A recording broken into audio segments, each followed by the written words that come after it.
जो रजब भट्ट को उन्होंने कहा कि तुम माफी मांगो और तुम कहो कि तुम आइंदा के बाद ऐसा कुछ नहीं करोगे, सॉफ्टवेयर अपडेट हो गया, इस सारे सिनेरियो में आप कहां पर थे उस वक्त? वो जो वकला जो इन पर हमला आवर हुए उनमें से आधे ऐसे थे जो हमारे साथ जो खड़े होके वहां पे चपकलिश करना शुरू कर दी और उन्होंने हमारे साथ बदनज़मी शुरू कर दी। तो रजब की तरफ से मुकदमे इंदराज की दरख्वास्त जो है हम दायर कर रहे हैं। इस पे तादीदी कार्रवाई वकला के खिलाफ करनी होगी, इनके लाइसेंस मुअत्तल करने होंगे। जिस तरीके से उन्होंने कहा था कि ये जो मैं तो इनको वकील ही नहीं मानता, जिस तरीके से इन्होंने गुटका मावा मुंह में रखा हुआ होता है और इनकी तो हैसियत ही नहीं थी कि ये मुझे आज क्या, ये मुझे कभी भी नहीं ला पाते, मैं अपनी चॉइस से यहाँ पर आया हूँ। वकला तनकीद से बालातर नहीं है। कोई वकील जो है वो इस दुनिया में उसके पास लाइसेंस टू प्रैक्टिस है, लाइसेंस टू किल नहीं है। हियरिंग हुई है, मामला कहाँ तक पहुंचा और बहुत सारे केसेस सारे आप देख रहे हैं, उनमें से कितने केसेस में क्लियर आउट हो चुके हैं, कितने केसेस में अभी रहते हैं? तो ये मुकदमात जो है वो बिल्कुल 100 नहीं 1000% जो है वो खारिज होने वाले हैं, बिकॉज ये मेरिटलेस केसेस हैं। लाहौर की अदालत की हम बात कर रहे हैं और कराची की अदालत की हम बात कर लें तो आपको क्या डिफरेंस नजर आया है इस केस को लेकर? हमारी इनसे वाज़ेह तवक्को है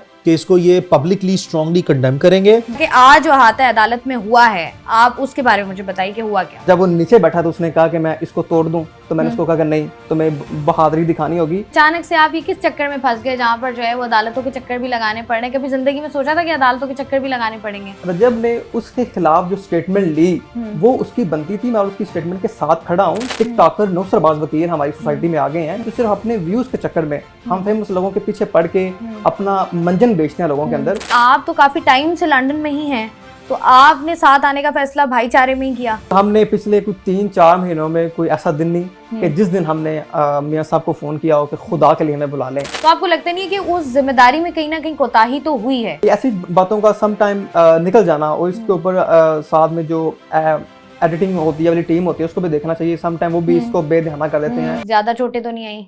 नहीं, बस हमने बच बचाई हो गई। बच बचाव हो गया। मुझे ये बताइएगा, अच्छे खासे आप मोबाइल फोन्स बांट रहे थे लोगों को फ्री में, आप पर कोई मुकदमा भी नहीं है, अचानक से आप ये किस चक्कर में फंस गए जहाँ पर जो है वो अदालतों के चक्कर भी लगाने पड़ रहे हैं? कभी जिंदगी में सोचा था कि अदालतों के चक्कर भी लगाने पड़ेंगे? आपके सवाल का जवाब देने से पहले मैं आपके क्वेश्चन नंबर 2 में थोड़ा ऐड करना चाहूंगा कि आपने कहा कि रजब ने उस वकील को कहा कि आप मुंह में गुटखा लेके मैं आपको वकील नहीं मानता।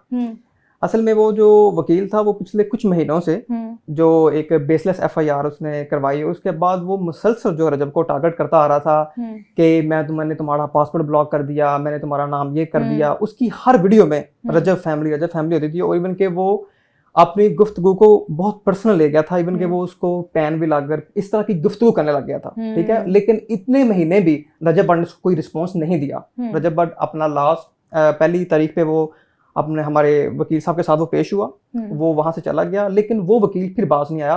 तो रजब ने उसके खिलाफ जो स्टेटमेंट ली वो उसकी बनती थी, मैं उसकी स्टेटमेंट के साथ खड़ा हूँ कि इस तरह के जो चंद टिकटॉकर नौसरबाज वकील हमारी सोसाइटी में आ गए हैं जो सिर्फ अपने व्यूज के चक्कर में हम फेमस लोगों के पीछे पड़ के अपना मंजन बेचते हैं लोगों के अंदर, इनके खिलाफ इंशाल्लाह क्रैकडाउन होगा और हम कानूनी कार्रवाई भी करेंगे जैसा कि आपको हमारे वकील साहब ने कहा, और इंशाल्लाह ताला हम इनको मंजिल मकसूद तक पहुंचाएंगे, क्योंकि जो प्रोफेशनल और पढ़े लिखे वकील होते हैं वो इस तरह के काम नहीं करते। उनका इस तरह के लोग चीजों से कोई काम नहीं। अच्छा, मुझे नदीम ये बता दीजिएगा कि आज जो हाथ है अदालत में हुआ है, आप उसके बारे में मुझे बताइए कि हुआ क्या? आप इसमें मियां साहब ने हमारे वकील साहब ने आपको पहले सब कुछ बता दिया। असल में जब हम वहां पहुंचे हैं तो ये डिफरेंट गेट पे थे, हम डिफरेंट गेट पे थे, तो जिसकी वजह से मिसकम्युनिकेशन हुई और हम अदालत के अंदर से ही वकील साहब के पास जा रहे थे तो रास्ते में कुछ जो वकील आए हैं उन्होंने आके दहावा बोला है। तो मैंने फौरी तौर पे भट्ट को अपने दबोचा है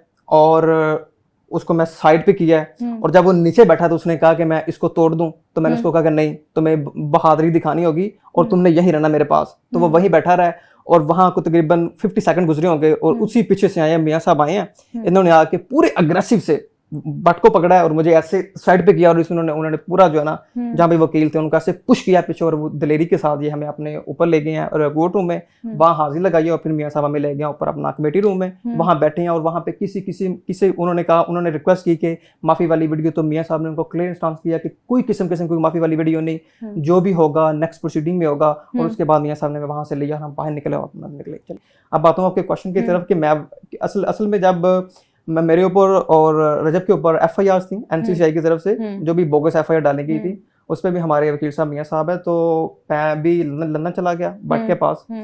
तो हमारे नाम एयरपोर्ट पे ब्लॉक्स थे, तो हमें जब कुछ महीनों बाद मियाँ साहब ने कहा कि यू आर ओके, तो फिर हमने प्रोटेक्टिव बेलें ली अपना इस्लामाबाद हाई कोर्ट से और हम वापस आए।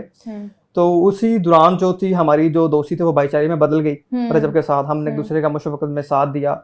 तो इसलिए मैं जहाँ भी जाता हूँ तो उसके साथ साथ वो कहता जी मेरा तुम्हारे मेरा दिल नहीं लगता। तो लास्ट टाइम भी मैं आया था, मैं कोर्ट नहीं आ सका, तो इस बार भी मैं वो जिधर होते हैं हम इकट्ठे होते हैं।